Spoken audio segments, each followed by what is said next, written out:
Okay, we are live on Facebook as well, so we'll start now. Kuzampula, good afternoon from Bhutan. Good morning and good evening to all the participants from different parts of the world, and welcome to Shichenker's virtual seminar series. I'm Thongijin, currently serving as Senior ICT Officer at the Center for Bhutan and Jain Studies, Shichenker. On behalf of CBS, I would like to welcome our keynote speaker, Professor.Geoffrey Samuel, moderator for today's session, His Excellency Lyonpo Dorji Wangdi, and all the STEM participants. So far, we have organized a series of discussions like this through Zoom on a wide range of topics, including mental flourishing, scientific and practical views on emotions and mind training, artificial intelligence and its applications into governance, and many more, engaging various scholars, thinkers, experts from different parts of the world in order to initiate and encourage engaging interdisciplinary dialogues. As you all know, today's session is on Buddhist and Western views of mind-body processes, living with plural form of knowledge. And to begin our session, I would like to firstly introduce our moderator for the day, who will in turn introduce the keynote speaker. It is with a great honor and pleasure that I would like to welcome our esteemed moderator, His Excellency Lyonpo Dorji Wangdi. His Excellency Lyonpo Dorji Wangdi is a member of National Assembly and the leader of opposition, currently serving his third term in the parliament. During the first parliamentary government, His Excellency served as the Ministry of Labor and Human Resources from 2008 to 2013.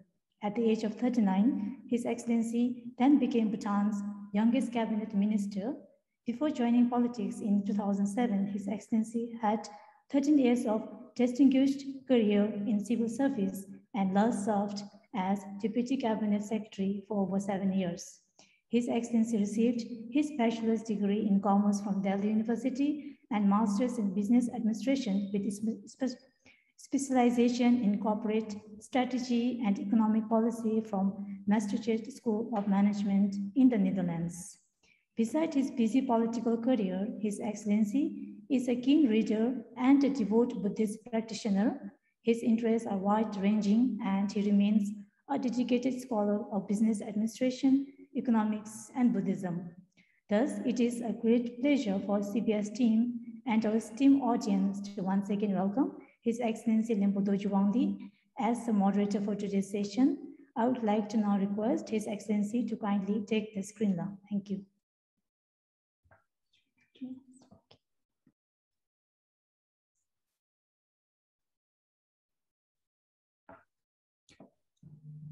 Thank you, Sewang Yudun, for the introduction.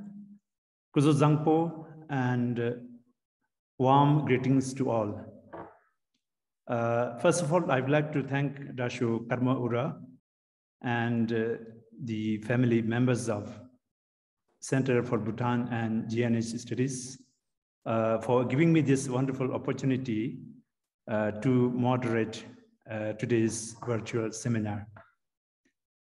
On behalf of the Center for Bhutan Studies, for Bhutan and GNH Studies based in Thimphu, Bhutan, I would like to extend a very warm welcome to all the participants and viewers from home and abroad to the special edition of the virtual seminar. I also have the special privilege and honor to welcome Professor.Geoffrey Samuel, our resource person for the talk. Professor joins us from the University of Sydney, Australia. As introduced by Song Yudun, I am Dorji Wangdi, a member of parliament representing Panbang constituency in Shemgang. I will be your moderator for this talk. Ladies and gentlemen, as you may be aware, the topic of today's talk is Buddhist and Western views of mind-body processes, living with plural forms of knowledge. Before we begin the talk, I would like to take this privilege to briefly introduce Professor Geoffrey Samuel to you. Professor Geoffrey is a celebrated author and a world-renowned personality whose encyclopedic knowledge of Tibetan Buddhism, culture, society, and polity is peerless.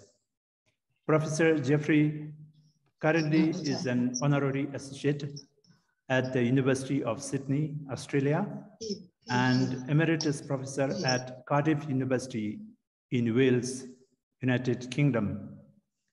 His academic background is in physics and social anthropology. His PhD was on anthropological study of Tibetan Buddhism in India and Nepal.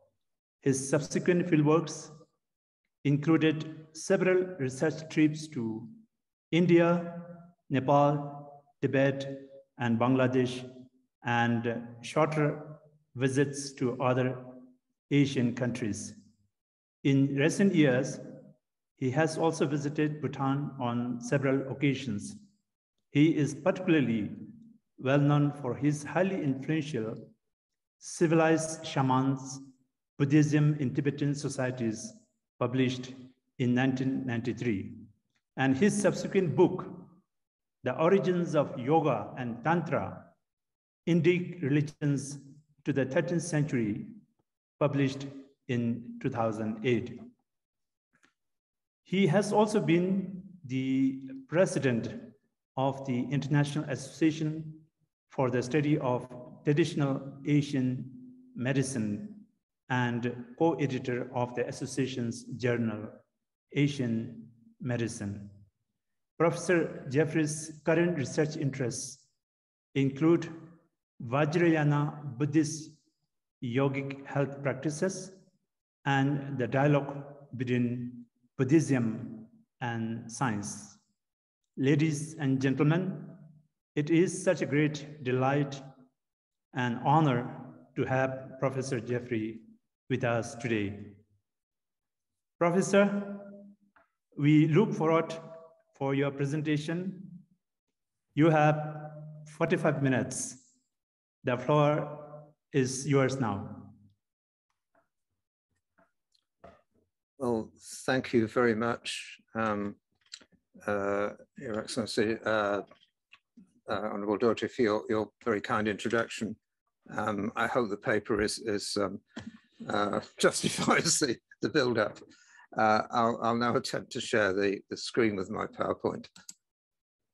And Kusasampula to everybody. It's very nice to be back in Bhutan, even if only in a slightly virtual way. I hope I have an opportunity to be physically back in Bhutan before too long as well.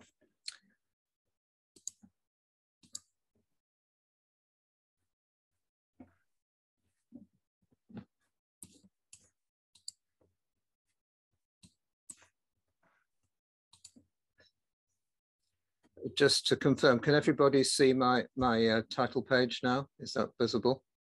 We can. Yes, Professor. Yes, Professor. I'm always waiting with technology for something to go wrong, but you know. So thanks to Dasha Kamura and to the staff of the CBS for making this event possible. I met Dasha Kamura on my first visit to Bhutan many years ago, and we've been in touch over the years since, and it's very nice to have this occasion to do something under his auspices. And thanks also to His Excellency Honourable Dorji Wangdi, the leader of the Bhutanese opposition in Parliament, for very graciously presiding over and moderating this event. And thanks to everybody for coming and listening. So, Bhutan is, I'm sure I don't have to tell you all, a very special place. And at least some of its uniqueness comes from the continuing role of Vajrayana Buddhism within Bhutanese society, I think one would have to say. But Bhutan is also part of the modern world.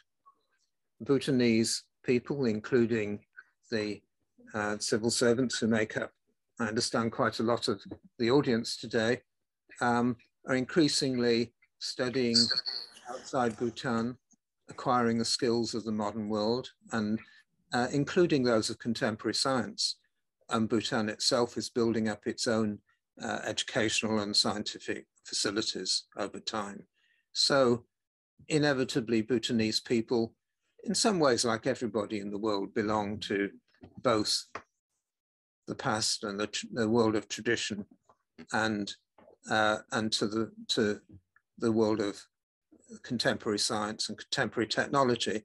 And in the Bhutanese case, that means, in some ways, the question of how do you balance and bring together Buddhism and science. And so this paper really is an approach to that issue. And you could say the issue, you could ask the question, how far is contemporary science compatible with Buddhism? Can you be both a good scientist and a good Buddhist? Are there points where there are tensions between the two? And I think that's not a simple question. It's not a question that has a yes/no answer at all. So this lecture grows out of quite a long-standing interest in these issues, which came out of doing research and being personally involved at some level as a practitioner also with Vajrayana Buddhism over those years. And two particular things, I've been particularly interested in one set of ideas, which is quite a central set of ideas within Vajrayana Buddhism. And that's what are often known in Western contexts as subtle body concepts. And the classical example within Vajrayana Buddhism are the Tsalung Tigle, the channels, the lung, the Tigle or essence points, which together form a key component of Vajrayana practice. And at one level, a lot of Vajrayana is about working with, operating with the Tsalung Tigle, which you can call a subtle body. In fact, ideas and concepts that are somewhat like this are found in many traditional modes of thought in both Asia and Europe. And I've put up on this slide the cover of a book I was involved in editing some years ago with a colleague at the University of Sydney, Jay Johnston, on religion and the subtle body in Asia and the West.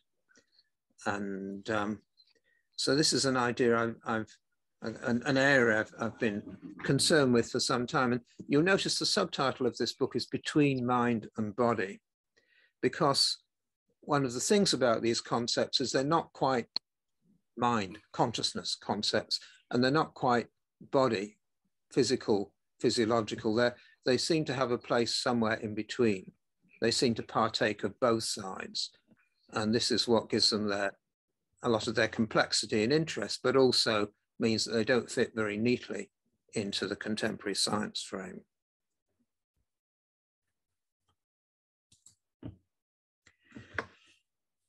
Another thing about lung, the central component of the Tsalung Tigle, is that it... Sorry, is there a problem? Okay. It also acts as a way of understanding in Sowa Rigpa, in the Himalayan traditional medical traditions, the area that in Europe or Western thought would be called psychiatric medicine, the area of mental illness. So if we want to understand what might be considered mental illness in terms of the Buddhist worldview, we will often find ourselves led into this area of lung and lung getting out of balance. I put up there a paper which was published a couple of years ago, which I wrote, which deals with this issue in quite a lot more detail than I will today. If anybody wants to look for more, they can find it there. This was part actually of a small conference that we organized in Switzerland a couple of years before that. So to start with some introduction, I think in talking about Buddhism and science, it's worth going back a little while, in part because it gives me the opportunity to show one of my favorite pictures. I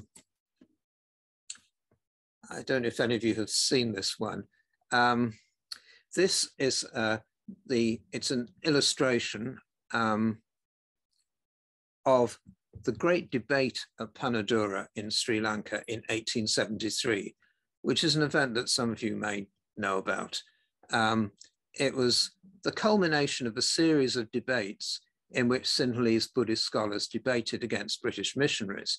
So this is a debate between Buddhism and missionary Christianity, not a debate against science. And you can see the Buddhist team who on the left of the picture, the missionaries on the right. I'm not quite sure who the figure at on the right, lower right. It might be the King of Kandy, which I think is where this is happening, or in whose kingdom this is happening. The leading figure here is a Buddhist monk scholar called Gurunanda.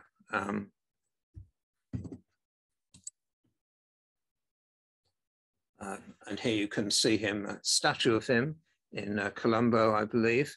A book which was actually written by a Western scholar, J.M. Peebles, about the debate. And as you might have guessed from the picture, he was a very effective speaker, and he was generally regarded as having won the debate. And this was an occasion which sent reverberations around the world, and particularly around the Western countries, in that it marked a point where there was no longer this sense of Europe, the West, had the truth, and the rest of the world was lost in some sort of mythological confusion or whatever. Things were different from that. They were very much more on the same level. And a few years later, in the Parliament of World Religions in Chicago, you had a first major global event in which members of many different religions took place on the same footing. And there was the main Buddhist representative there, or one of them was also from Sri Lanka, Anagarika Dhammapala, founder of the Mahabodhi Society, and a major figure in the Sinhalese Buddhist revival and Buddhist revival more generally. And you can also see him up there on the stage, along with an assortment of other religious and ecclesiastical figures from different cultures. So this is the point at which things start to even out, if you like. There's a bit of a sense that we can no longer dismiss Buddhism as something that might be interesting, but is not really valid in the way that Western religions were supposed to be, you know. And in relation to science, the significant thing is that Gurunanda and his colleagues used science in their arguments. In effect, they turned the missionaries' arguments around. It wasn't Buddhism that was lost in mythology and superstition. It was Christianity that was full of unbelievable myths. Buddhism could be seen as much more scientific, as much more modern, as much more appropriate to the current age. And this was very much a message that got through to many people. And this really is the starting point, this whole series of events, I think, for the idea that Buddhism was scientific, was a philosophy or a branch of science, not a religion, and so on. Now, when the question of whether Buddhism is a religion is not one I'm particularly interested in tangling with, because both Buddhism and religion are Western terms, and this is really an argument about how you categorize things. But the question of what Buddhism was as an activity, how you evaluated the level of thought within it, was certainly something that was transforming within the Western context, and also to a certain extent within places like Sri Lanka, where I think people had been used to being rather on the back foot in relation to the missionary culture, which after all was largely supported by the colonial regime. And many modern Buddhists expected, modern Buddhists both in Asian countries, but also the increasing number of people in the West who are becoming involved with Buddhism. And it's the beginning of the 20th century that you start getting Westerners becoming Buddhist monks, Buddhist nuns, studying Buddhism seriously as a personal spiritual direction and so on, mainly at this level, this stage, Theravada Buddhism. And these people expected that science would, generally speaking, confirm Buddhist ideas of reality. And to a certain extent, this is what happened. These predictions were fulfilled. So the development of quantum theory in physics provided a new model of the universe, a new model of reality that seemed to be quite compatible with some schools of Mahayana Buddhist philosophy. In fact, also with some other forms of Asian religious thought, such as Taoist and Vedanta philosophy. Modernist forms of Zen and Theravada meditation became increasingly popular in the West and increasingly established. White Americans and Europeans started to identify, as I said, as Buddhist. In psychiatry, forms of therapy based on Buddhist meditation have become widely adopted. A lot of that's much more recent. The whole idea of mindfulness as a label for something that your psychiatrist or your counselor might recommend, or if you go along to, if you're at a school or a university, or for that matter in a hospital or a prison or whatever in the West, you're likely to find yourself being offered mindfulness courses. All of this is quite a recent development, but it's a very, very widespread one. Buddhism and other Asian traditions have been a major influence on ecological thought. People like Joanna Macy, a major figure in the ecology movement, but there are many others too. The Mind and Life dialogues instituted by His Holiness the Dalai Lama and other similar events involving discussions between scientists and Buddhist scholars got going in the 1970s or so, and there have now been many of these events. They've become increasingly popular. And in the last few years, something called contemplative studies has become a recognized area within many major universities, initially mainly in the US, but now also in Canada, in Australia, many other places. So at least at a practical level, and to a certain extent at a philosophical level too, Buddhism seems to be gaining a level of recognition that was quite unthinkable in the 19th century. And there's just a picture of, which you can in some ways put against that debate that we saw a little bit earlier on. This is a much more cooperative and peaceful occasion in which we have a number of Western scientists who are listening respectfully to His Holiness the Dalai Lama on the understanding that he is going to be saying something meaningful for them and useful for them. And obviously not all Western scientists go along to events like this, but quite a few do, and their influence has been significant. However, things are a bit more complex on both sides. And if you actually listen to what gets said at the Mind and Life dialogues and listen to some of the related discussions, you realize that Western science does not always fit that easily with Buddhist ideas. For example, well, particularly important example, ideas of rebirth and karma. The idea that consciousness can exist without a material base. So in the Bardo, where after death, consciousness can continue, although there isn't anything that's supporting it at a physiological level. And these ideas are not trivial or marginal, because Buddhist thought is actually intrinsically linked to a project of spiritual awakening.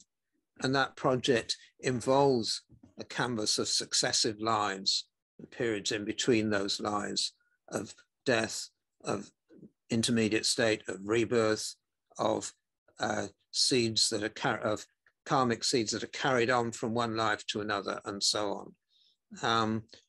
And this is the context within which Buddhist thought works.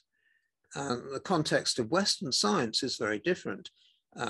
Certainly Western science initially had close associations with theology and Christian thought, though it was never its only origin, because it also had origins in Greek thought and in the Arab tradition that grew out of that. But in recent years, Western science has been progressively secularized in some ways. This goes back to the 17th century and the Royal Society, and perhaps before that, you could say to the Renaissance.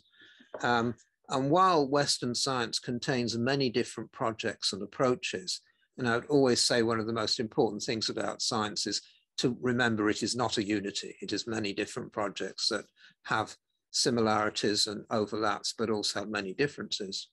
But within Western science, forms of mechanistic reduction are common. The idea that really the mind and consciousness are secondary. The important things that are happening are things that are biological, mechanical, and operate at that's the level at which we look for causation. Now, all this makes something like Lung a bit problematic. Lung is one of the areas where there is perhaps some productive conflict between science and Buddhism. And that's really, I think, how I tend to frame what I do and what I'm going to be talking about here, which is that where there is a conflict or a difference, this is actually a possibility. This is a point where there may be some productive mutual encounter. We shouldn't be afraid of difference. And we certainly shouldn't think that this means that the scientific side is automatically right. For a start, there are so many things going on the scientific side that you have quite a hard time deciding which one of them is supposed to be right.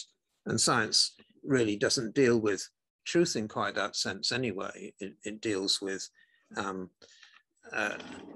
and the generation of ideas, a generation of hypotheses, and which you make as good as you can, and which are always open for testing in the kind of Popperian model versions of which I think are still the basis of the way scientists think about science in most cases. So let's have a look at Lung. And Lung, the kind of literal first level meaning is something like breath, wind, air, and it already brings together several different Indian ideas. Lung is not as a simple concept, in part because the vocabulary of the Tibetan language is smaller than that of Sanskrit and the Indian languages. And so when the translations were being done, necessarily the same Tibetan word was often used to translate several different Indian words, and correspondingly different ideas. And Lung brings together a number of things. It translates the yogic and Ayurvedic concept of prana. For example, the 5 prana that support the processes of respiration, digestion, and so on. I'll have a little bit to say about this later. It translates the medical, the Ayurvedic concept of vata or vayu. And this is one of the 3 dosha, which in Tibetan are known as the 3 nyepa, and they form the central part of Soripa. the traditional medicine of Bhutan as well as of Tibet, which are, and these are the causes of illness. And there is the idea of balance between them, perhaps. That's a little controversial. But Lung also translates the Vajrayana concept of prana, where prana is something that is purified and brought into the central channel of the subtle body as part of the achievement of Buddhahood. And I think the fact that these ideas came together in the Tibetan language translation in a way that they weren't together in India led to various developments which were new and productive.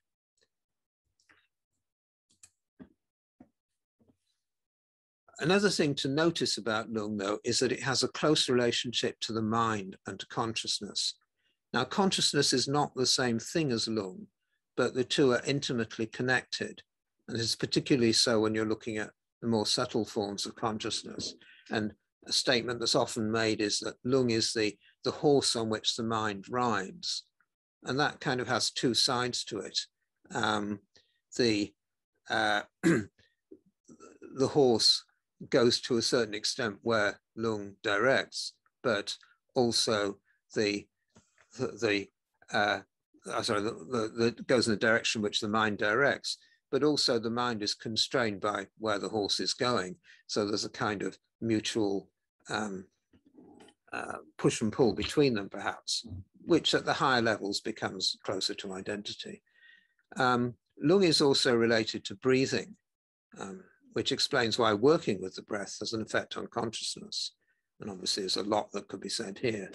And Lung can also become unbalanced. This is the Ayurvedic heritage leading to mental disturbance. So we have quite a rich and complex set of ideas here. I won't go into this in detail, but these are the 5 main Lung of the yogic and Ayurvedic tradition, which are basically things that carry out the major operations within the body. And point to 2 of them in particular, the life-sustaining Lung, the Sogsing Lung, which is the first here, located in the crown of the head, and these all tend to be in one part or another of the body, travels through the throat and the breast, swallows food. So this is responsible for swallowing food and drink, for inhaling, spitting, sneezing, belching, but also this is the level which gives clarity to the mind and the sense organs, holds the mind and body together. And the third of these, the pervading Lung, Chamche Lung, is located in the heart and it moves throughout the whole body. And this is responsible for bodily movement. This is when you stretch your arm or contract your body or open your mouth or whatever. In fact, it's involved in most things that the body does. And the others have various other operations. The ascending Lung is involved with strength and energy and effort and projecting the voice. The fire-like equalizing and downwards voiding Lung are concerned with the stomach and digestion and excretion and so on. So at one level, this is a description of if you like, energies going through the body and operating the body. Now, two of these became the basis of a categorization of what we can call psychiatric illness. And this is something which is kind of maybe hinted at in Indian Ayurvedic texts, but it's developed much more in the Gyushi, in the main Tibetan medical text, the main medical text of Sorigpa, and in later commentaries on the Gyushi and other medical texts. And so here, if when the Soglung works properly, it controls breathing, the mind, it does all these sorts of good things, but equally, if something goes wrong, this can lead to loss of consciousness, loss of control, confusion, hallucinations, even madness. Ninglung, which is to do with the pervading lung, the one that's centered at the heart and goes through the whole body, which is why it's called Ninglung, the heart side. can be loss of balance, problems with blood circulation, fear, panic attacks. Chaklung is a kind of combination of lung disorder and blood disorder, high blood pressure, which also tends to have a mental component.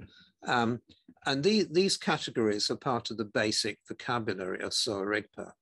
So lung has this kind of psychiatric dimension as well. And again, something I'm going to come back to. But lung, as I've also mentioned, is about the process of attaining Buddhahood. It's about enlightenment. It's about the whole Vajrayana process of how you work towards the enlightened state. And in the tantric understanding of the human organism, this diagram is meant to show the generation stage of the Chakrasambhara Tantra. And you see here there are 3 channels down the center of the body, and this is very typical of Vajrayana views of lung. That's where the focus is, and lung may go out from these in other directions, but you're primarily concerned with these 3 central channels. And in the normal, unenlightened, unawakened state of the human being, they come together at these various circles, the chakras, as they're usually known in the West after the Sanskrit term, kolo in Tibetan, circle.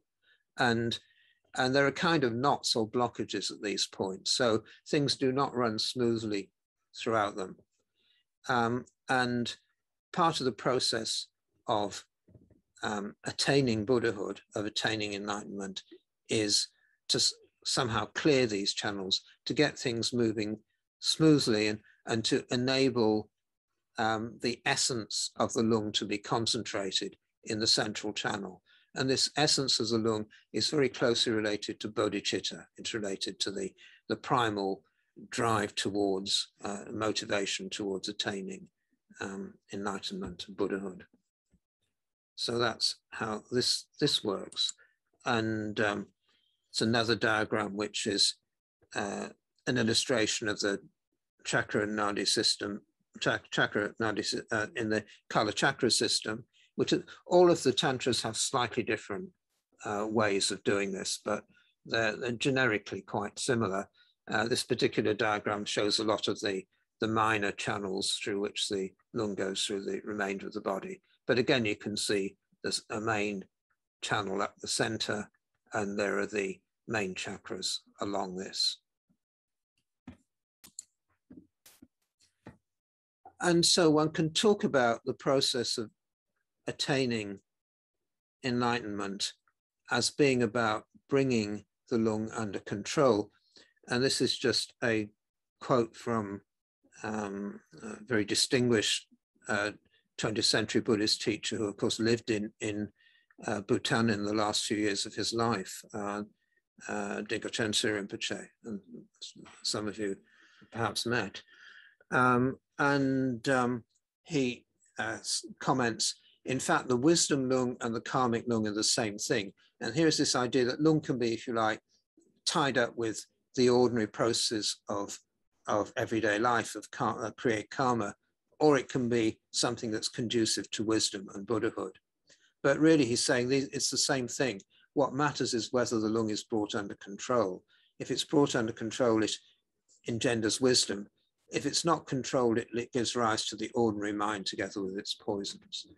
And so the most important thing is to work on the lung.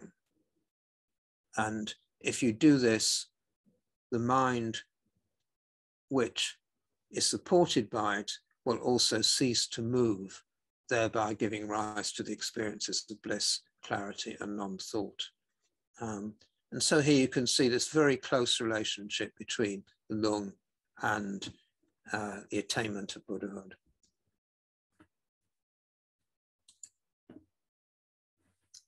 Now that's a very, obviously very, very simplified survey of complex concepts which only gain their real meaning through practice. And it's only through doing the practice that you can, I think, start to have a personal sense of what lung means, of what is going on here. And similarly, it's in the psychiatric concept, this is a practical concept. But what we have here is a complex set of concepts which are quite important in Tibetan thought, but which don't seem to fit at all easily into the contemporary scientific framework. So a word missing there, I think.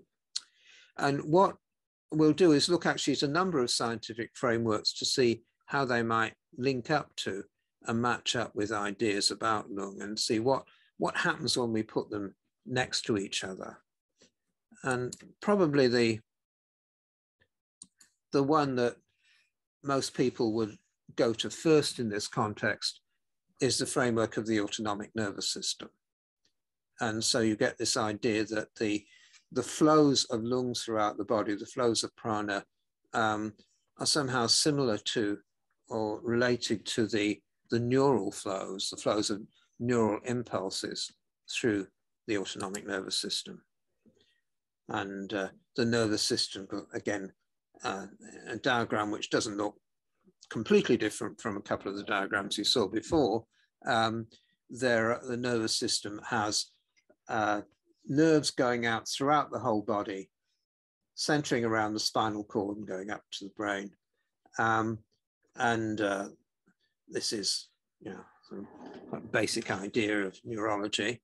And like lung, you can think of the nervous system as consisting of flows, neural impulses, information, also in fact hormonal flows, because the neural flows stimulate glands that generate hormones, and that's part of how they operate, that keep the bodily functions working, and which normally are more or less unconscious, because here we're talking primarily about the autonomic nervous system, which is the nervous system that for the most part just goes on its own. We don't have to do anything to make it work.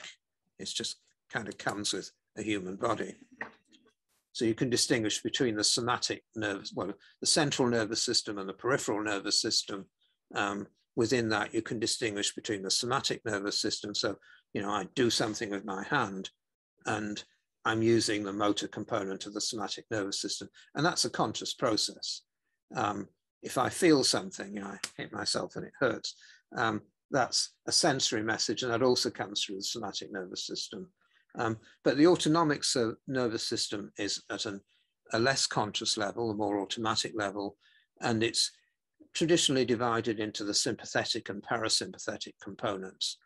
And these terms have become quite important in the understanding of meditation, which is one reason why I'm introducing them. And the sympathetic component is about really the process of arousal, and particularly arousal initially in a situation of danger. So, you know, you're out in the wild as some sort of early hominid, let's say, or you're out in the street and there's a riot going on, and some threatening animal or person comes towards you, and you know, you react, or you're in an argument with somebody and you react, or whatever, and there's a whole mechanism which involves the stimulation of cortisol and adrenaline and whatever, which is often called the fight or flight response. The parasympathetic component seems to be about relaxation, rest, restoration. And all this, again, this is pretty familiar stuff. Oh, these are three of the people who are involved in this, the 1920s onwards. Again, there's quite a lot that could be said about all of these very interesting characters, particularly Hans Selye in the middle, who was a Hungarian Canadian who was largely responsible for inventing the word stress in the way that we use it. Now, as you know, everybody has stress these days, but you can thank this guy for giving you the idea. Walter Cannon, fight or flight. I put this, somebody has asked me in the chat, by the way, whether I'd mind sharing the slides and recording later. Now, I'm not making the recording, but I am happy to share the slides. So if anyone would like to pass it, well, deal with that later on at the center, you're welcome to contact me, but equally, I've put my email address at the end of the talk, and if anyone wants to contact me, I can send you the slides. So I'll just keep going on that. Yes, for Walter Rudolf Hess, I've noticed cats are different, which may be a little bit obscure. You'll notice that Hans Selye is working with a rat, and a lot of the early research in this area was done with rats. So you stress a rat and the thing reacts in an appropriately scared way. Try this on a cat, and you may find that it just kind of looks at you and goes to sleep. Cats are different. Well, Walter Hess worked with cats, and he was responsible for the idea of the parasympathetic response, the relaxation response. And this became a key way in which early studies of meditation understood meditation, that we were responding, if you like, more like a cat and less like a rat, and just kind of, okay, don't bother me, I'm not going to get upset. There's a,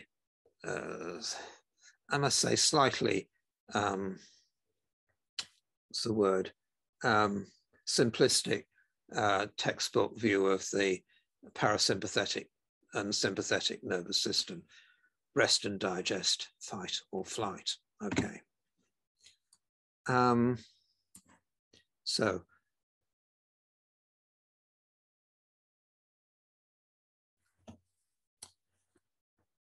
now, I mentioned that Lung has this psychiatric component. So in fact does the autonomic nervous system.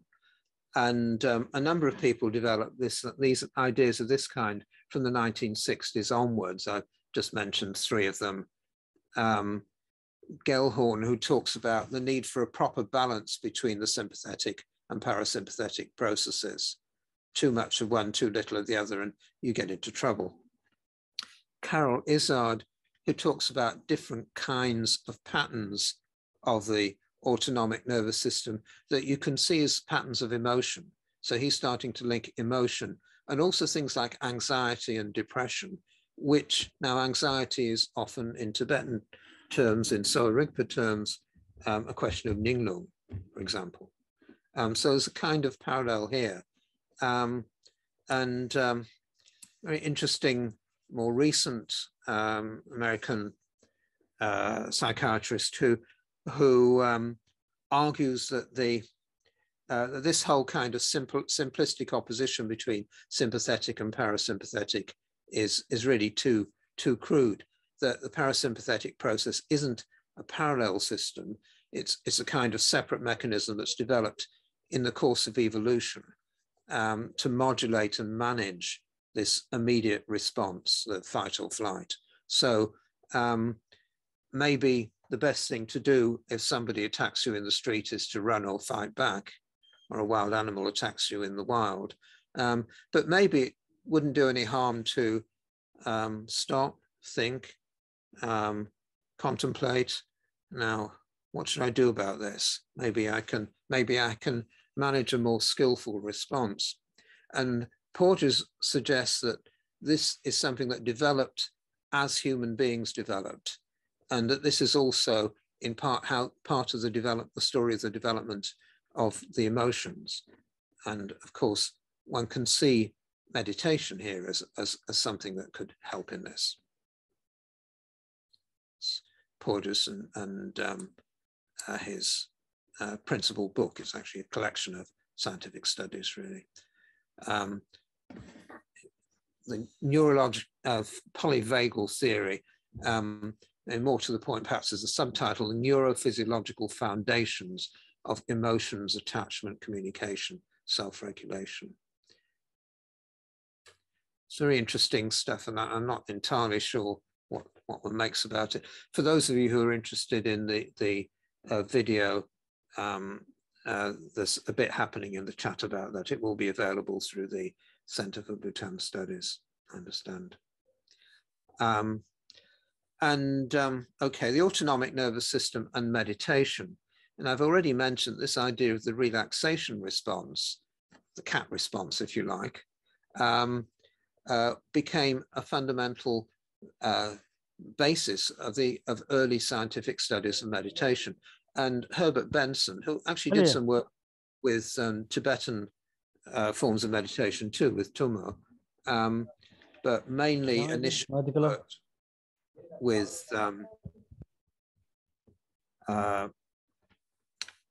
a transcendental meditation, and later with various forms of Buddhist Theravadan type meditations, argued that meditation was all about bringing about the relaxation response. It was all about calming the body in response to threat, and learning and that many different cultures had ways of doing this.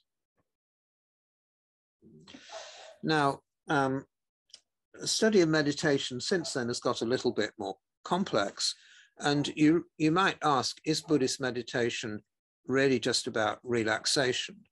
And I've put up there a picture of the deity Dorji Wangdi, Vajrakalaya. And you might say, well, this doesn't look on the face of it like a relaxing figure. It might perhaps be part of a process of allowing you to familiarize yourself with a scary situation, but or of course to embody it yourself. But it starts to look like things are a little bit more complex. And after all, Buddhist meditation at one level and the Buddhist path is about bringing about a fairly drastic transformation of what we are as human beings. If you think of the aim as being Buddhahood, however you understand that, it's something which is pretty different from our normal human state. And this is a bit more than just calming down. It's certainly a deeper transformation that's being talked about here. Perhaps this involves much more complex transformations in the nervous system. And one person who's been involved with this, again, some of you will know because Maria Kashnikov has had some contact with the Center for Bhutan Studies, as Maria Kashnikov is a Russian-American neuroscientist. And she argues that processes like Kerim, deity visualization, Tummo, involve much more complex transformations of the neural system. She's worked both in Nepal and Tibet, and also with Bhutan, and His Eminence Gyaltsen Tulku Rinpoche, you can see there, has been one of her main collaborators in Bhutan, and she's worked with a number of his students. And she argues that one can measure and observe and understand the effects of Vajrayana practice in particular as bringing about quite complex transformations of the neural system, which involve arousal rather than just relaxation, which also enable high levels of cognition and performance, and perhaps a rebalancing or redirecting of the neural system. And other people have followed on in various ways from her ideas. And I've also been somewhat involved with Maria Kashnikov's work. She's been to Australia, and we've had contact and discussions, and I worked with her on some of her work, her research. So that's one set of ideas we might look at, though there's a certain sense in which this is all a bit kind of outside descriptive. I mean, emotion comes into it, but not really consciousness past a certain point. And it's very much the sort of thing that you can do by putting somebody into a machine and measuring their brainwaves or whatever, you know, or more recent versions doing an fMRI scan or something.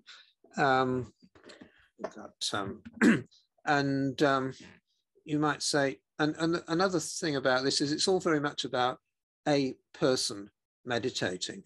But of course, Buddhism is not actually about persons at one level. It's about the taking apart of the whole concept of a person. And it's very much concerned with the self, or as an illusion, which is superimposed on a reality in which everything is connected. Now, are there ways in which science deals with this sort of idea? There are, and here we can look at what we can call generally ecological and inactive approaches. And perhaps, understandably, there has been a significant Buddhist influence on some of these areas. Gregory Bateson, one of the early major figures in this field, and it's the cover of his the cover of his book Steps to an Ecology of Mind.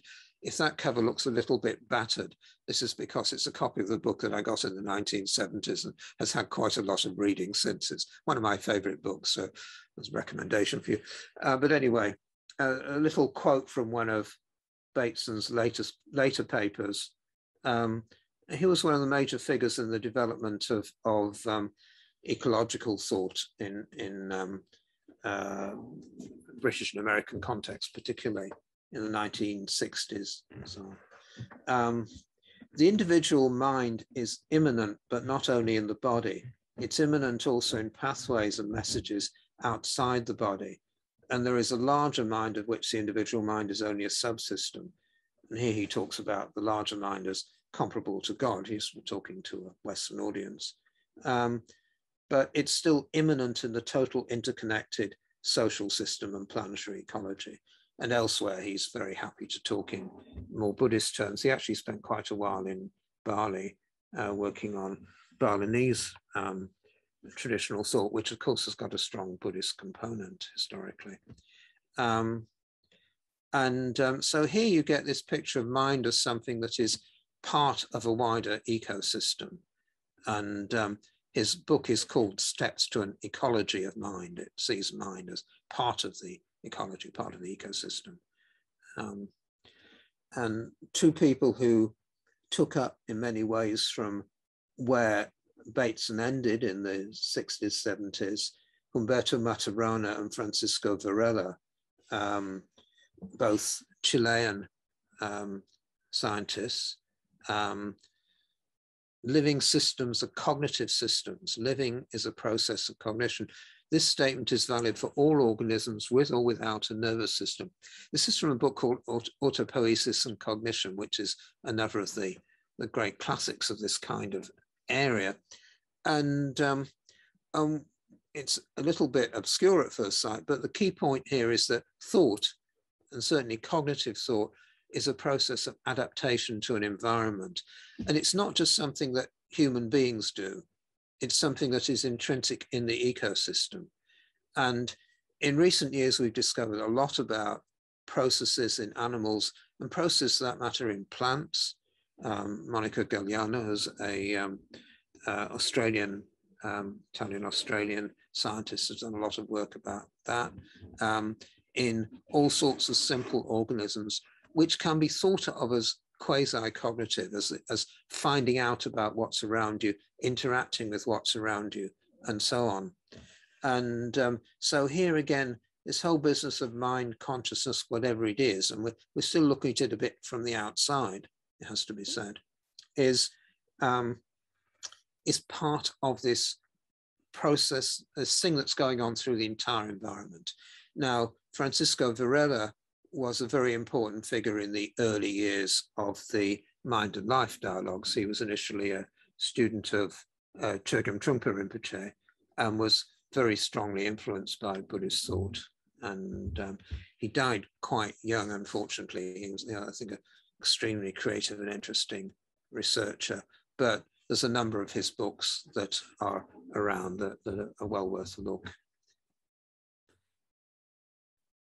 Maturana died, I think, in May last year, or maybe this year, not all that long ago.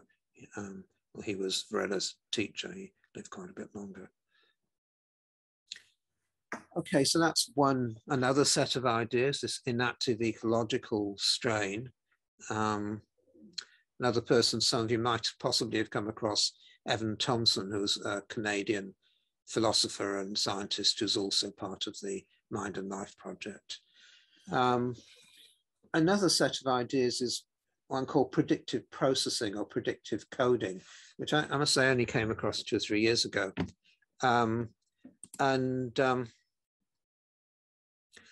There's a couple of the leading figures of predictive processing, and Andy Clark actually came to, this is very much the style of I suppose, of the fashionable young academic. And Andy came to a lecture in a conference I went to in Sydney about a year and a half ago, and gave a quite exciting performance, which was very much about predictive processing and psychiatry. I'll come back to that in a little while. Friston also is a very interesting figure in this field. I have a little bit more to say about.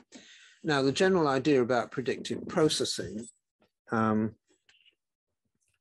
actually running a little bit behind time here, and perhaps I'd better just check that it's all right if I run on for about another 5 minutes. If anybody would. I think it's going great, so you can continue. Okay.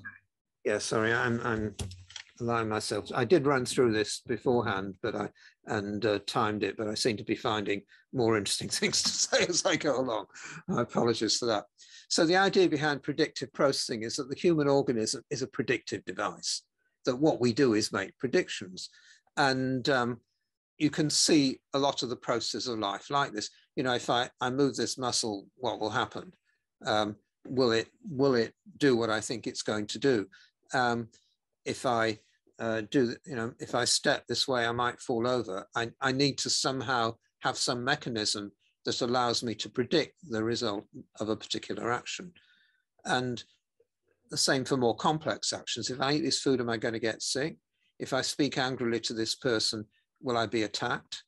And most of this stuff is unconscious within the predictive. In fact, predictive coding is not really interested in consciousness. It's interested primarily in how the organism worked. And again, you can see this is something that can fit rather neatly into the inactive perspective, although the predictive coding people are more concerned about individuals, but you can see how individuals could fit together. Now, one thing about these sorts of predictions is you never actually know. You never have all the information you need.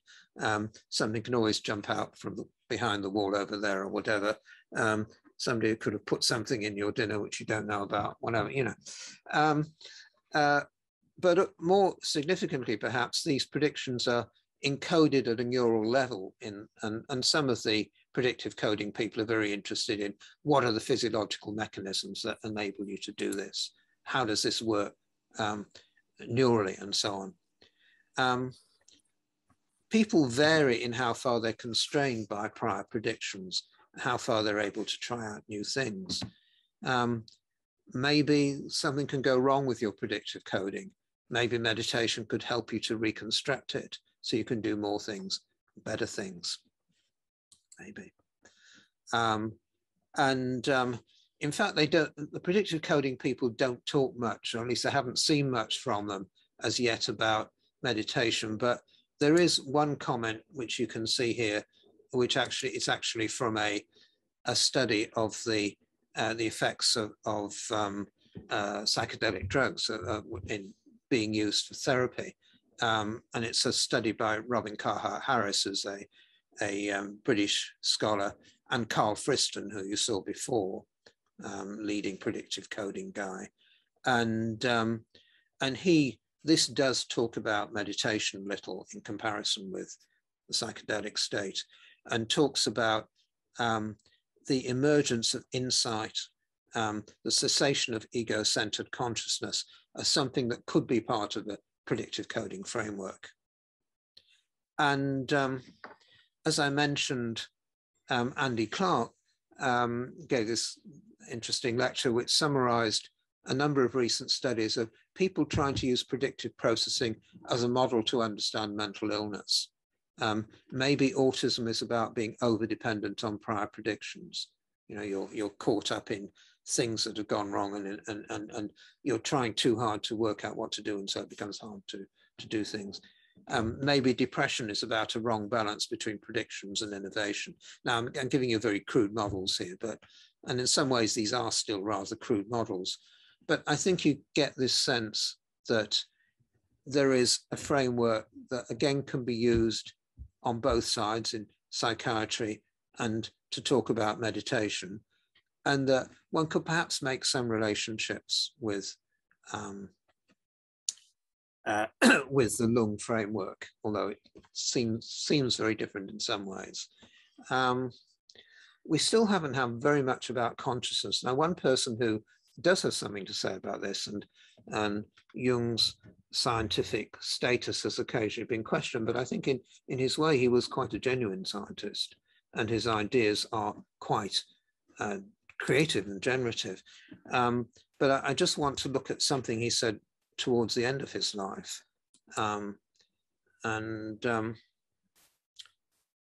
In a book called Mysterium Conjunctionis, which was one of his last works, just as a man has a body which is no different in principle from that of an animal, so also his psyche has a whole series of lower stories. And there's this idea that our consciousness has a whole series of layers underneath it. And there's a way of course, the idea of the unconscious and the subconscious and so on, which go right down to the sympathetic and parasympathetic psychoid processes. I'll come back in a second to this word psychoid. But so he sees a kind of evolutionary model here. And this fits in a bit with the kind of thing we were hearing from Porges before. But this now is very much in terms of consciousness. And so contemporary human consciousness is, if you like, up at the top of this, it's on the surface, but you can kind of burrow down, you can go down through past layers. And if you go down to the bottom, you find the nervous system and what Jung calls the psychoid. This is the area where you find the famous Jungian archetypes, which are kind of structures on which our conscious thought gets built, if you like, and many things you could say about them. Well, this is another quote from Jung, which I might pass on from, which he again talks about the parasympathetic and sympathetic nervous system in a way in which he is talking about consciousness rather than this sort of external view.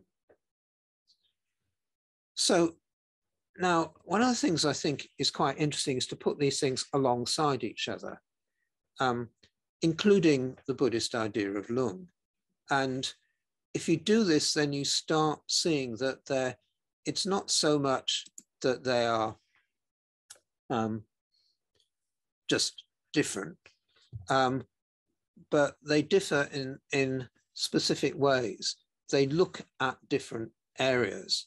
So are we looking primarily at mind or at matter? If you look at Lung, you're looking at both mind and matter. This is one of the interesting things about it. If you look at the autonomic nervous system, you're looking primarily at matter. I think with Jung's psychoid, you're looking primarily at mind, although it's unconscious. And it has some associations with matter. If you look at the inactive stuff, it's really matter, though Varela argues a bit for the autonomy of mind. He has some interesting comments. But then Varela had been quite involved, as we saw with Buddhist thought. If you look at predictive processing, it's mainly matter. Are we talking about the individual or are we talking about the collective? And here again, you can see individual, interpersonal, different levels of explanation.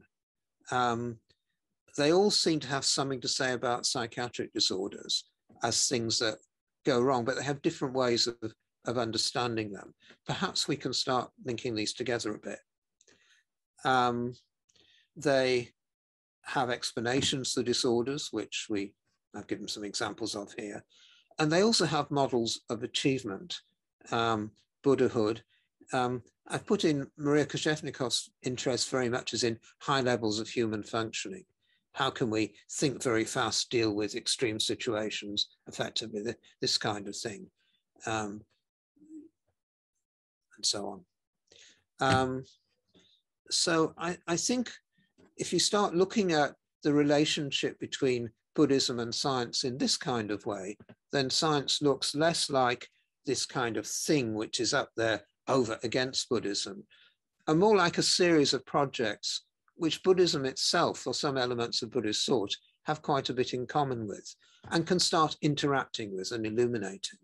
And that's really what I'm trying to work towards in this whole lecture. So I think you could say different societies, different traditions, even different subcultures within science, and there's a lot of interesting work on that these days, have developed different views of the universe, different ways of understanding reality. And it's not a question of which is right or which is wrong. Reality is more complicated than any of them. Each of them can give us some insight. Each is partial, and we should value them all, but not be restricted by any of them. And particularly if we're looking at the Vajrayana perspective, that of course has some special features. It's part of a path towards awakening. And it has an ethical and moral dimension, which is not part of most contemporary science. I mean, that's not to say that scientists are not individually often moral people who do have an ethical dimension, but science itself doesn't have quite that sense of this is about becoming a better person. And I think this moral dimension is a challenge to a world which badly needs an ethical and moral dimension at a global level. I mean, that's part of why a country like Bhutan has something important to say to the world.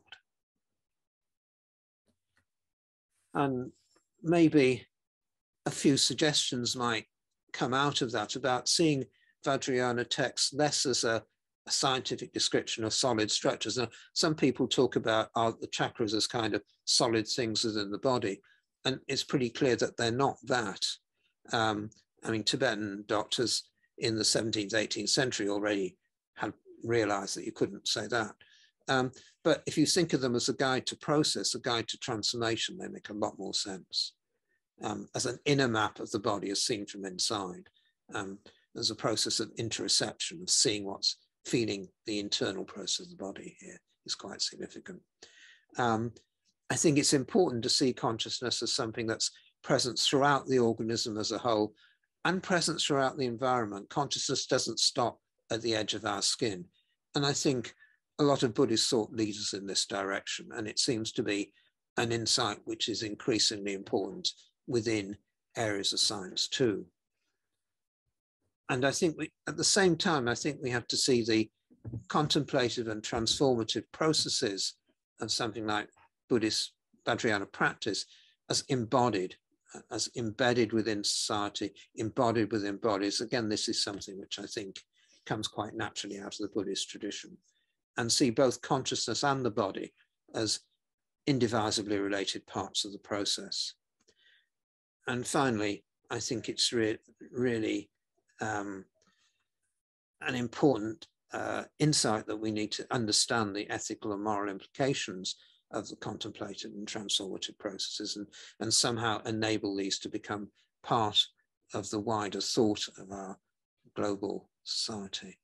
So that's really what I have to say to you. I'm sorry if it went on a little long, and I hope that it didn't get too technical or theoretical for the kinds of projects that you're personally involved in some cases. But I think perhaps you can see why I thought it might have something to say to many of you, because I think we all need to negotiate now with a global environment in which there are all sorts of ideas and concepts and ways of understandings which are floating around, and we have to somehow learn to relate these to each other and to work with the differences between us and across the differences, rather than simply to see ourselves as caught in different worlds.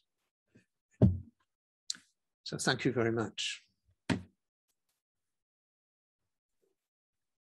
That's my email address if anyone would like to contact me. Thank you very much, Professor, for your talk. I should say I am really short of words to really describe your presentation.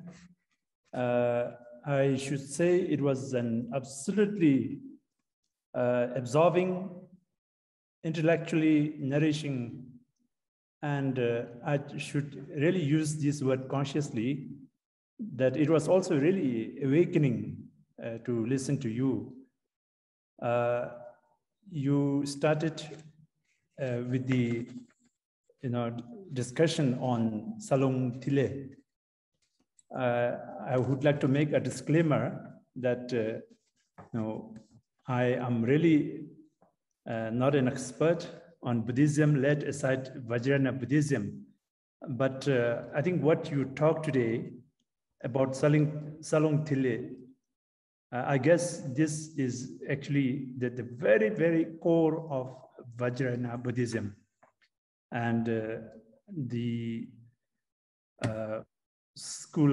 Buddhist school of thought that I am little familiar with is with Longchen Nyingthig. And when you start Longchen Nyingthig practice, I have heard that this is where you really start.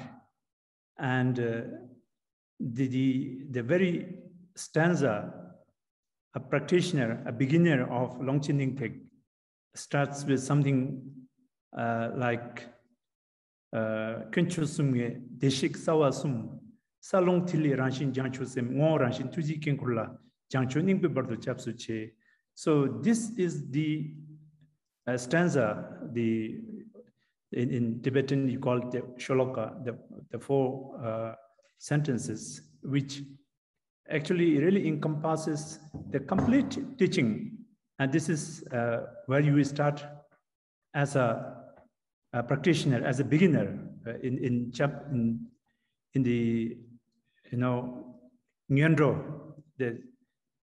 So this is where you started, and then you went on to talk about Buddhism, Christianity, and scientific, relations with regard to these two things.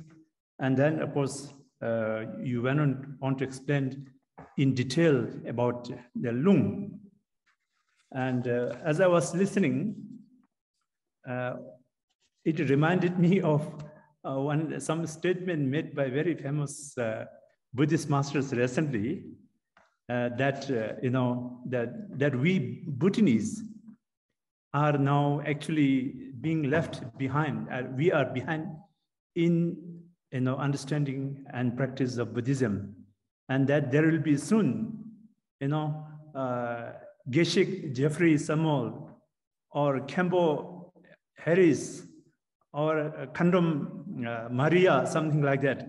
So all the Tibetan, the Buddhist teachings are actually now flourishing in the Western world and other parts of the world. So, listening to you, I really felt that the depth of your knowledge about the Buddhism and the profundity of your presentation today.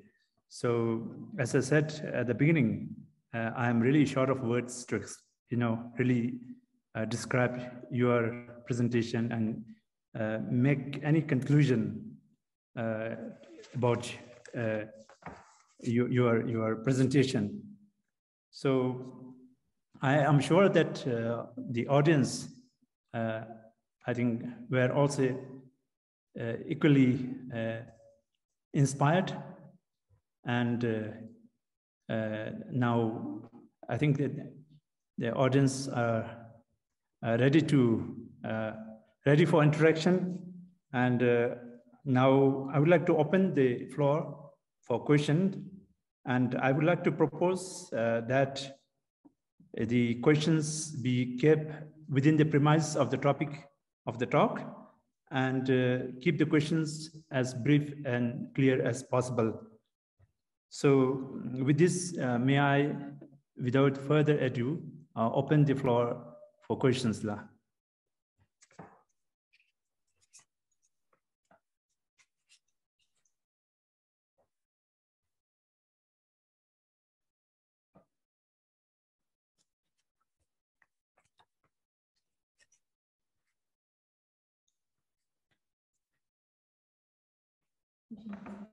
I'm looking if anybody is raising hand.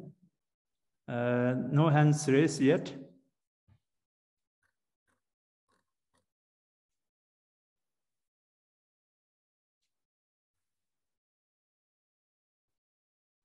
If people would find it easier, you could also put questions in the chat, perhaps. I have the chat open.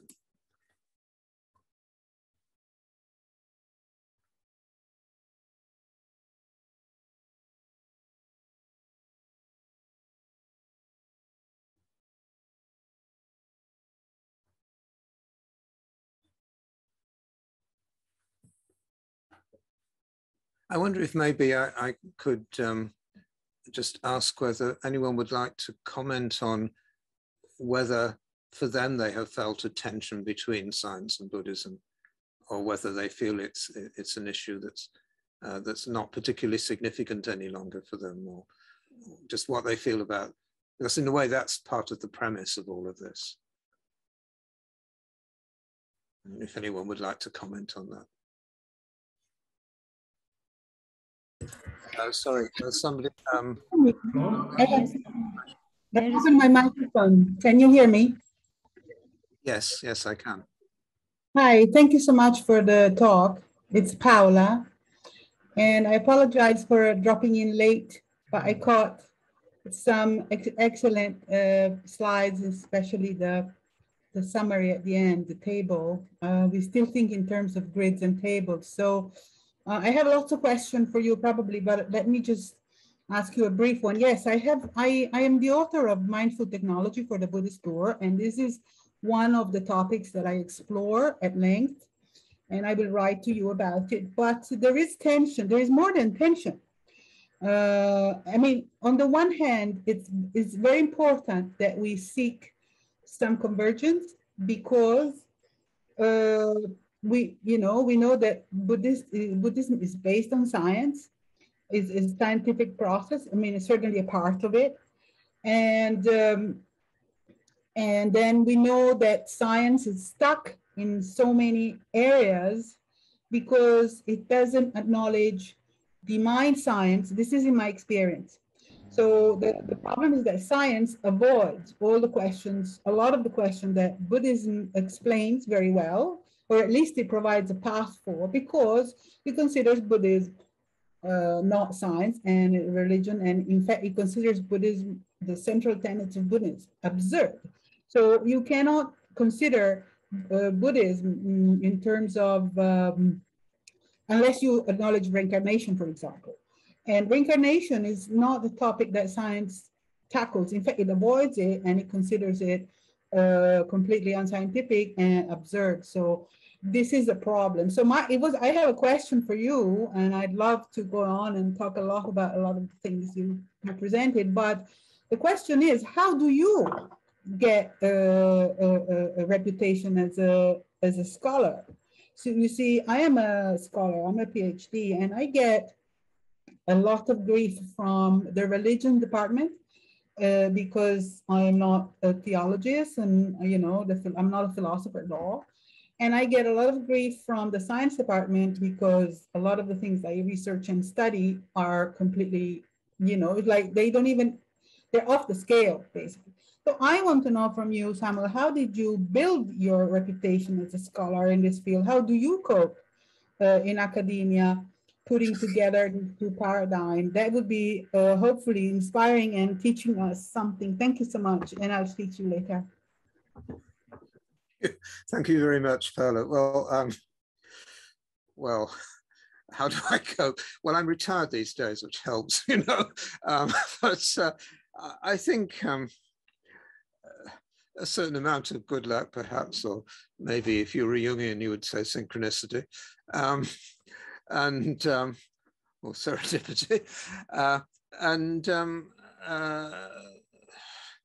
to a certain extent, it's a question of finding where you fit, where your community is.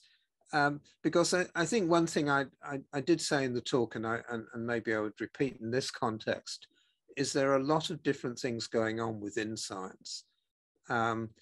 You will find scientists who will look at you as if you're crazy. I mean, I gave a talk that was somewhat similar to this in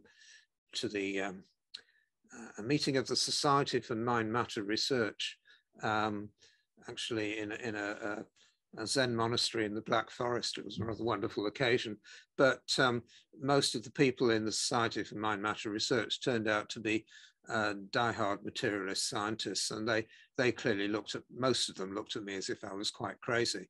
But this was a couple of years ago.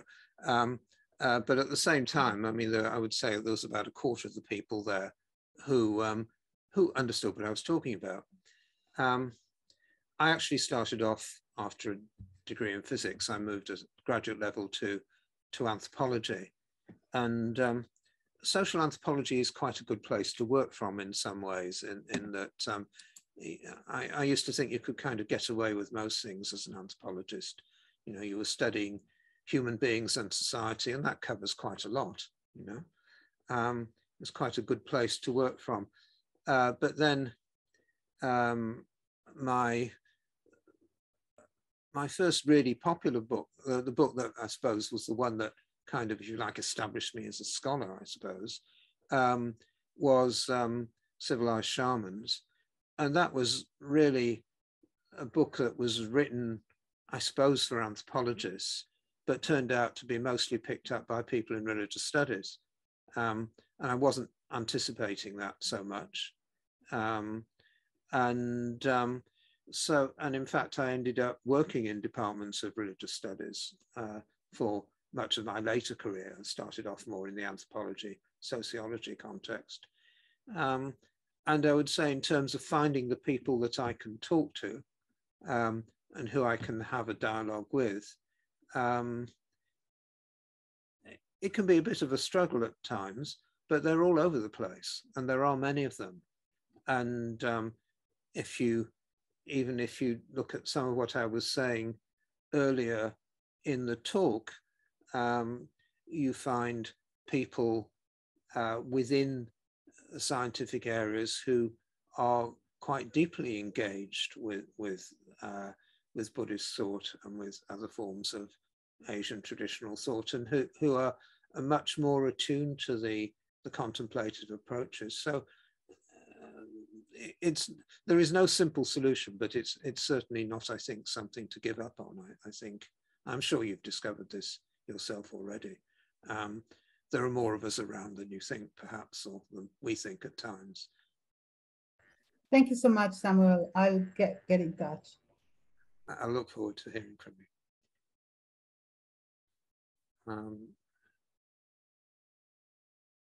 There are a couple more hands up, I think.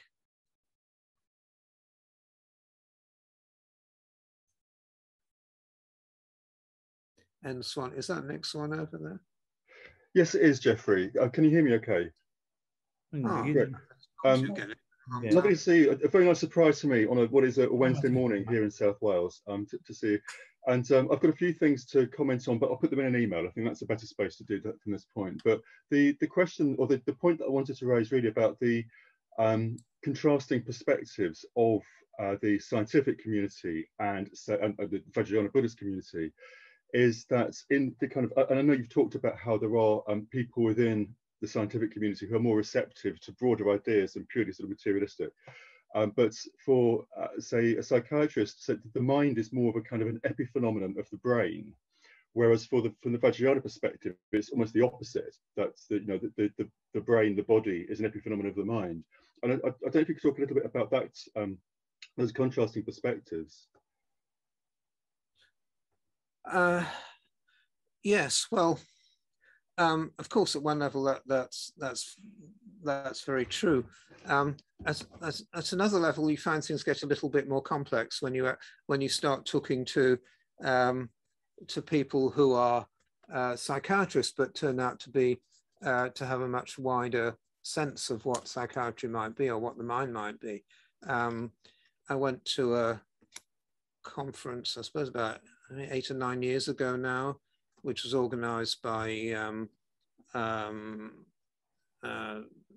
Lawrence Kiermaier, who's a professor of transcultural psychiatry at the University of Toronto, and very much, McGill University of Montreal, and who's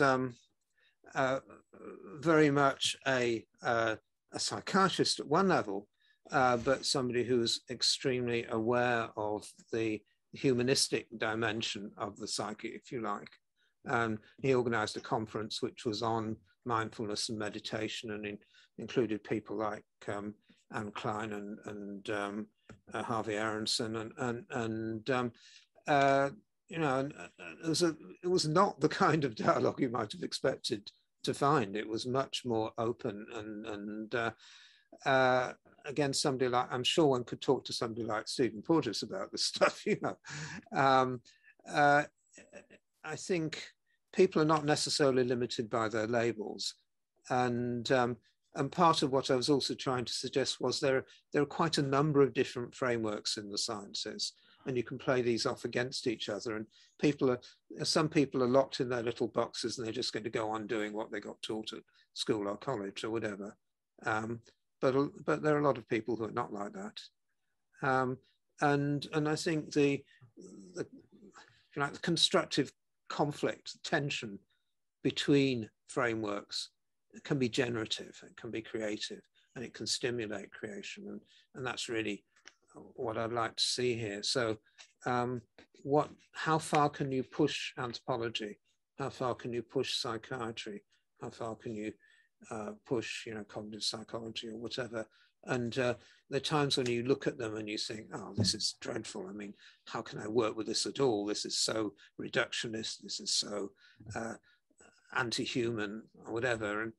And then you find that there's more to it than that, that there are possibilities of working creatively with it. And so, I mean, there is a whole school of critical psychiatry, which is in many ways is raising a lot of these issues.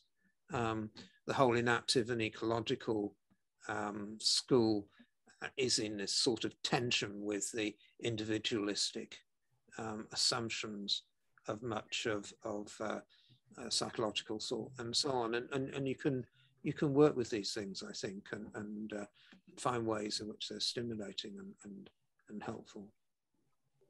I'm not sure how far that's really an answer, but I think that's. Thank you for your observations. Really, I think it is a productive kind of area for dialogue. I think between different communities, be they academic or otherwise. And I was thinking also of say Zoran Josipovic's work on neuroscience and meditation, and how he sort of straddles two camps, but very kind of like with a light touch. I think it's kind of a good work as well. I think the light touch is nice, and I mean there are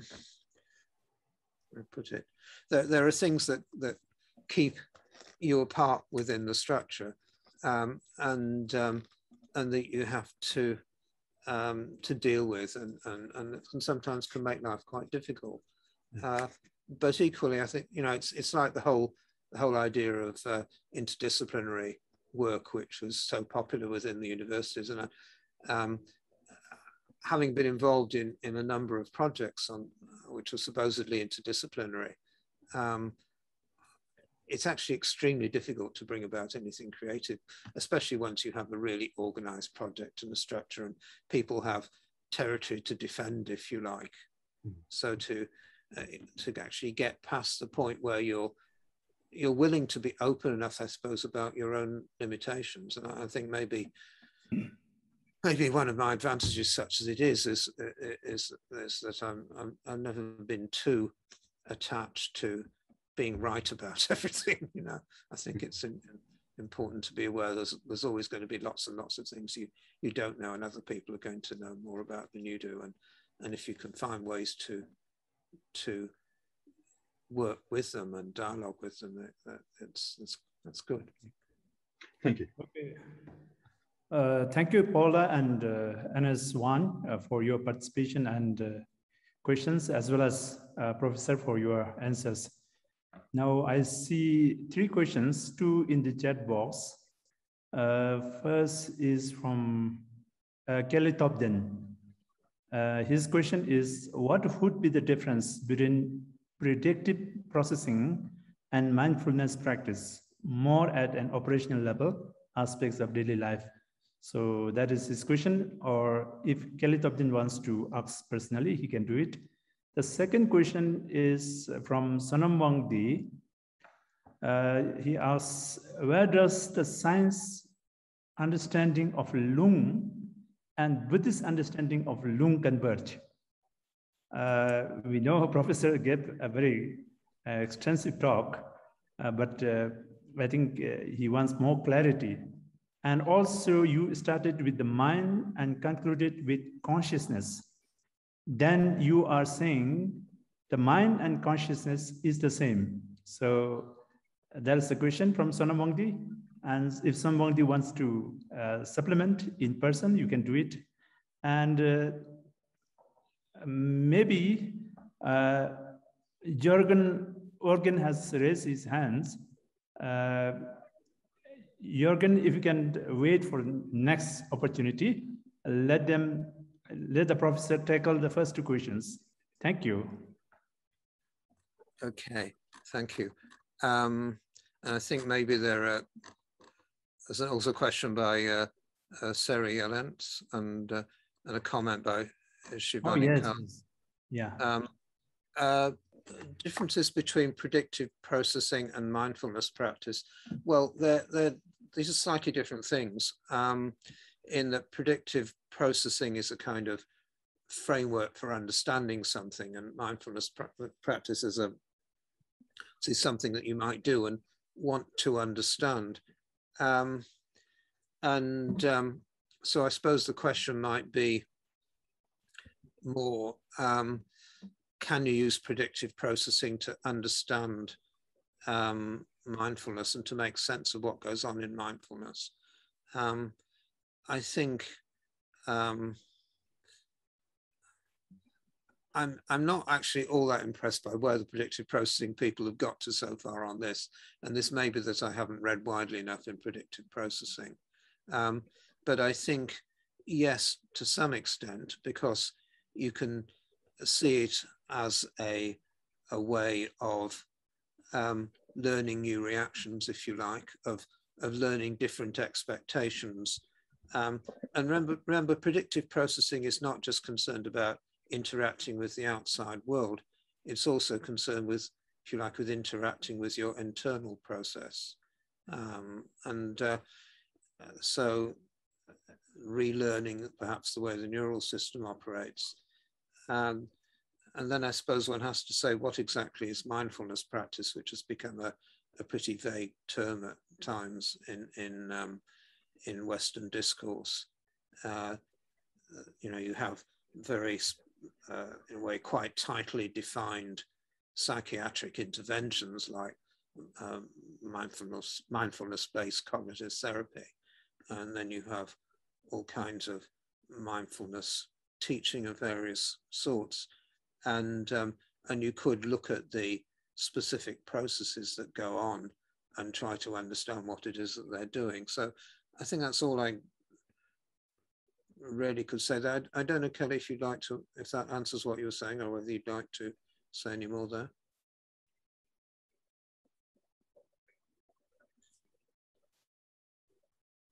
Okay, well, perhaps I'd go on to Sonam Wangdi's question. Well, maybe I should start with the mind and consciousness bit. Was I saying that mind and consciousness were the same thing? Well, I think mind and consciousness are both very problematic words, I suppose, and they translate somewhat different things in the Tibetan context, and I suppose in the Vajrayana and in Tsongkhapa too. But so mind and consciousness are not the same thing in that sense. I was using them, I think when I was talking about Jung in particular, it seems to me that he is seeing psyche, thought, mind as something that is taking place within consciousness. When he talks about consciousness, he is talking at least in part about mental processes. So that was why I was making the linkage there. I think if you are wanting to be more precise, you have to start trying to work out exactly whether you're using one or another classical Buddhist definition of mind and epidemic definition or whatever else, or whether you're using one or another Western definition and then try to bring them into relationship before you could get very much further with this. I wasn't doing that. I was just kind of waving my hands around and saying, you know, this thing over there or in here or wherever it is, you know. I don't think it really is just in there, but that's part of the point. Would you like to, and yeah, I suppose, and then where does the science understanding of Lung and this understanding of Lung converge? Well, it might converge on this sense of we do have flows within the body in a scientific frame, and perhaps the Buddhist understanding is about learning to operate with those flows. Perhaps that one way of describing what we are doing is we are consciously learning to operate with the autonomic nervous system. And it seems clear from, you know, the fact that yogic practitioners can do things that ordinary people can't do, that it's possible to do some retraining, if you like, of the autonomic nervous system. Now, how full an understanding that gives you, I don't know, but I think it does. There is some convergence there, or at least a possibility of convergence. Would you like to say any more about that, Sona? Yeah. Okay, Professor. I think Sonam and Kelly seems to be satisfied with the response.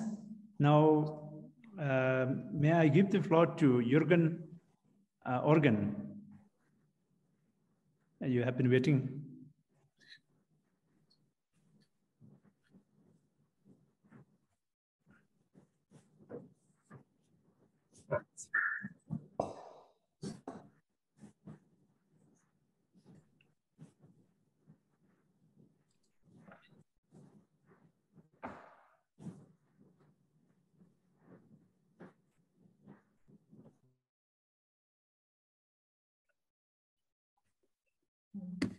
I think you have problem with the audio. Jürgen, if you're having problems, perhaps you could put your question in the chat. I don't know. Yeah. Meanwhile, I might respond to Sarah Gapps' question, perhaps, where she asks, what are some of the ways that you see the discipline of anthropology as contributing to the Buddhism science dialogue? How can it best function usefully as an intermediary force, for example?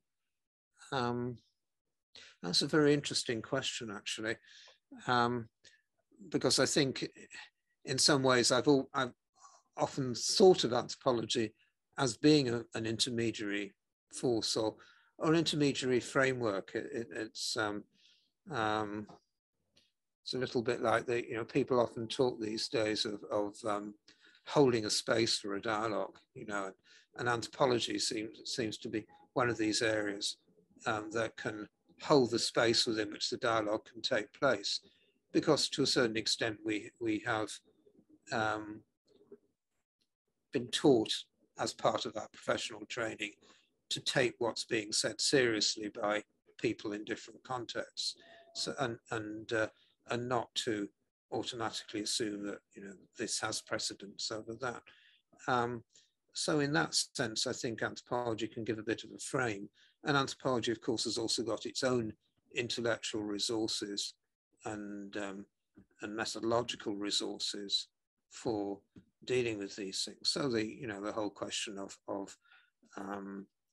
ethnographic fieldwork, which can be helpful because then you get a sense of what is the real purpose of this practice within its social context. And I mean, for me, I think the realization that Buddhist practice in Himalayan societies and Tibetan societies and Bhutanese society was not just about, or not only about teaching a path to enlightenment, it was also about gaining skills which a Lama might use in everyday life, in interacting with people in the lay population, skills of healing, skills of dealing with conflict and so on. That for me was quite significant. So anthropology can act as a kind of bringing down to ground a bit and saying, what is really going on here in terms of why people are doing these things, what this leads them to do within their social context. Why is it that lamas in the Himalayas often ended up becoming important political figures? What is the relationship here? And so on. So I think there's that side of it. Now, I don't think anthropology is the only discipline that can do that. I mean, like say science and technology studies is a very useful discipline, and it has quite a bit of overlap with anthropology. And I think people in the STS field have done some very interesting work about teasing out the assumptions behind different scientific disciplines and the way in which they are actually producing knowledge, which may be quite a bit different from what the official line might be. You know, I think that all these disciplines have a kind of critical edge. Phenomenology has been a useful tool to some extent in looking at meditation, because it's enabled people to talk about the experience of meditation, which can be a difficult thing to talk about, but as a meaningful object, and so on. But I think the ability to have a kind of frame, a kind of slight critical distance, and critical there doesn't mean that you're necessarily attacking or taking apart. It just means you're looking at what is happening without too much prejudging, you know. And being prepared to recognize that sometimes what people think they're doing may not be quite what they're actually doing, you know, or maybe only part of what they're actually doing. So that's a kind of answer to Sarah. Jürgen, yes. Can you speak? Yeah. Thank Hello. you, Professor, for answering to Sarah. And now I think Jürgen seems to be ready with his question. Yes. Fixed now. We can hear him. Floor. and Tashile, and good day to Samuel. So I have a question to both of you, and both Semel and Dorji Wangdi. So what you refer to in the Longshin Lingtik, as you take it as a support for the path of practice, and then when you go into more advanced, like Tumo, you work with this nervous system that Samuel just referred to. And have there been, or have Samuel looked into what we refer to as a Dusum Sangye, or Guru Rinpoche, the Buddha beyond the 3 times, and the consciousness in which works in that container, and how this relate to that type of consciousness that goes for the Terten and Bayul, and this kind of perception and reality that seems to be hidden but can be extracted from within one's own mind stream, so to say. How is the research going there? And are you personally looking into this as a researcher and scholar? That is my question. So you're asking particularly about the idea of terma and terton and the veiled discovery of veil and this kind of process. Would you like to answer, Dorji, first, or would you like me to? Sorry, you're muted. I have to unmute. Yes, Professor, I give the floor to you. Okay, thank you. Yes, I've been quite interested in these areas, recently, actually, I was involved in the book on Bail, which involves this whole question of the discovery of Bail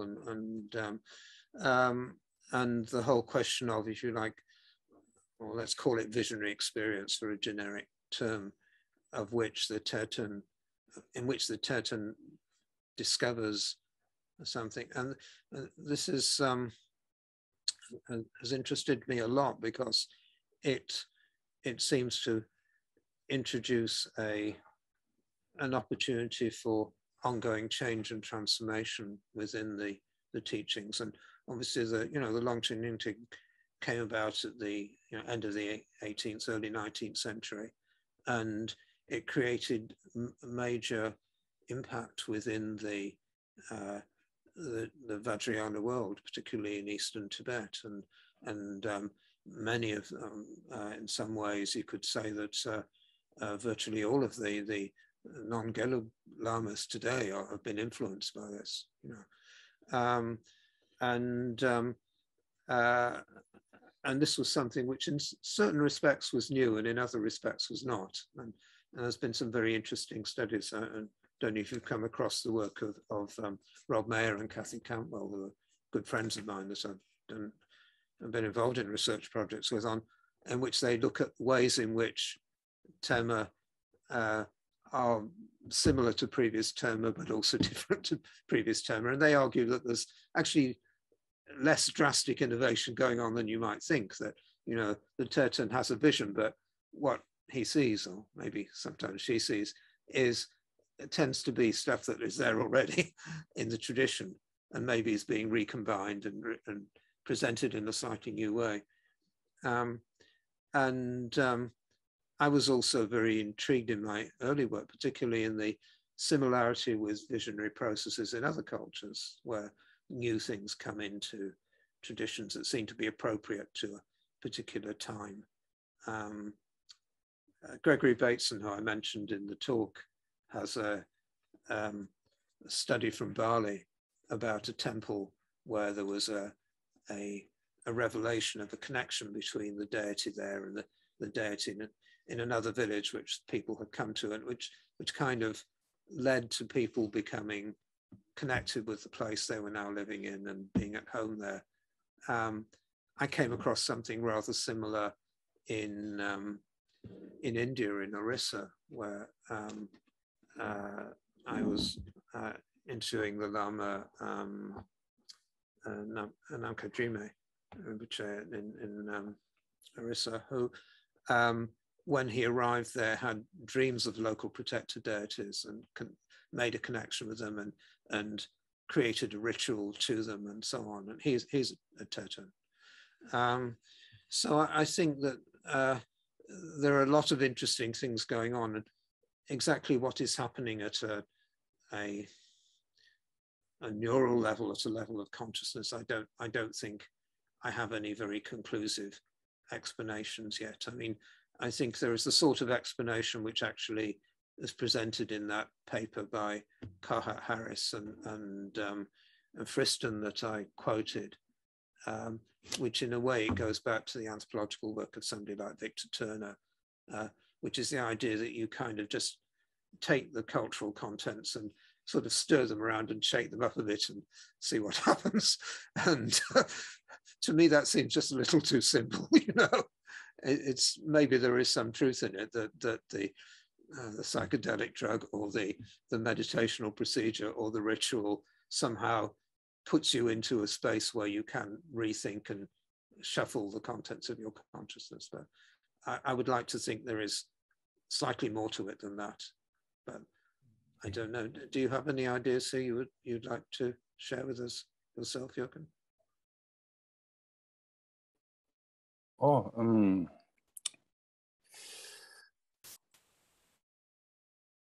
I think it's very interesting how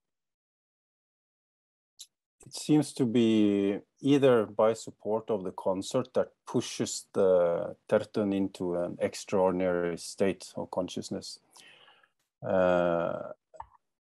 And in that, according to the time and occasion and the collective consciousness, it is as if the new form of the teachings or the method are also adapted specifically to the time and place. Yet, as you also mentioned, that the essence is the same, and that's how kind of the different dharmas are verified by the different lineage holders. They see that it doesn't stray from the essential teachings that's beyond the timeline. And we see this, yes, in different culture also. So it's very interesting, as we know that 16 Karmapa Rigpa Dorje had this very surprising connection with the Hopi back in the 80s before he passed.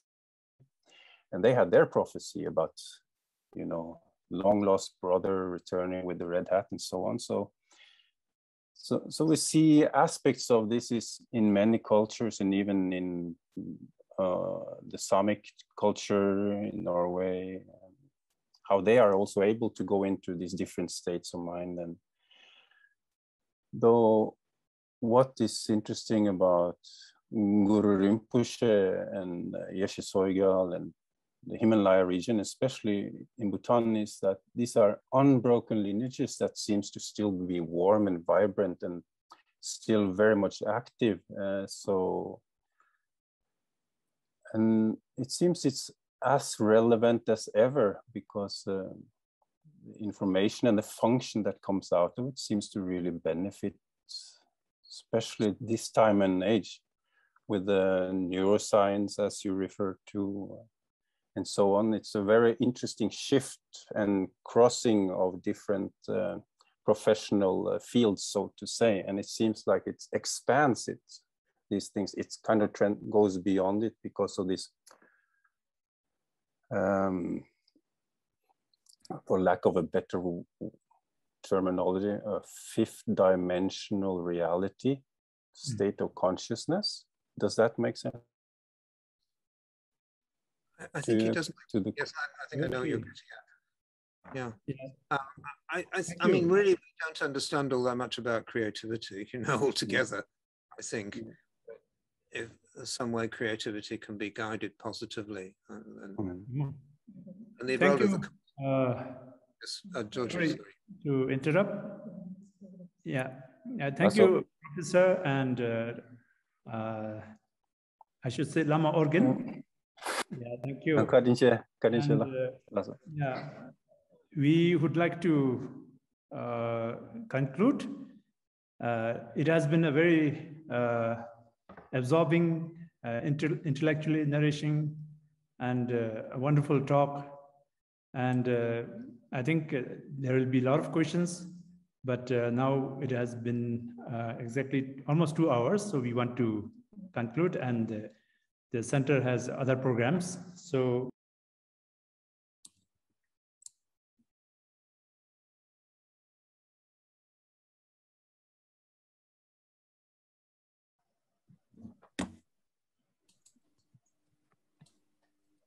Limbo has muted your mic now. yeah. Sorry, yeah. And as mentioned earlier, it has been really enriching. I hope the participants enjoyed the talk, and we look forward to more such talks from Professor, either virtually or in person in Bhutan in very near future.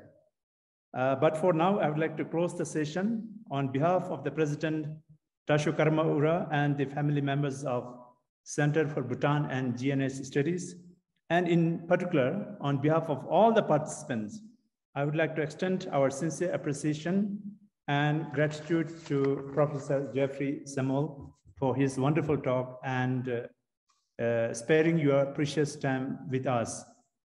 We wish you great health, luck, and happiness.